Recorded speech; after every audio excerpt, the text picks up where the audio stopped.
இதுதான் நான். இதானா? நீ லிவிங் திங்கா? ஆமாம், நான் லிவிங் திங் தான். நீ லிவிங் திங்கா? இல்லை, நான் லிவிங் திங் இல்லை. அதான் தெரியுமே. உனக்கு 2 கால் இருக்குமா இல்லை 4 கால் இருக்குமா? எனக்கு 4 கால் இருக்கும். 4 கால். ஆமாம். நீ வீட்டில் இருப்பியா வெளில இருப்பியா? வீட்டில் தான் இருப்பேன். வீட்டில் தான் இருப்பியா? உன்னை வளர்க்க முடியுமா? என்ன வளர்க்கலாம். உன்னை வந்து டெய்லி யூஸ் பண்ண முடியுமா? யூஸ் பண்ணலாம். யூஸ் பண்ணலாமா? டெய்லி யூஸ் பண்ணுவோம். உன்னை சாப்பிட முடியுமா? சாப்பிட்லாம். நீ வந்து ஹோம் அப்ளையன்ஸா?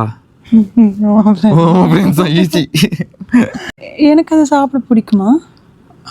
உனக்கு பிடிக்காது. நீ வந்து எலக்ட்ரிசிட்டியில் ஓடுவியா? ஓடுவேன். என்னால் தூக்க முடியுமா அதை? தூக்கலாம். சாப்பிட மாட்டேன், என்னால் தூக்க முடியும். பண்ணியா? உன்னை வந்து நான் வந்து ஒரே இடத்துல வைக்கிறாம இருக்குமா, இல்லை நான் எந்த இடத்துல வேணால் நகர்த்திக்கலாமா, மூவ் பண்ணிக்கலாமா? இல்லை, ஒரே இடத்துல தான் இருப்பேன். ஃப்ரிட்ஜு? இல்லை. ஃபேனு? கரெக்டா?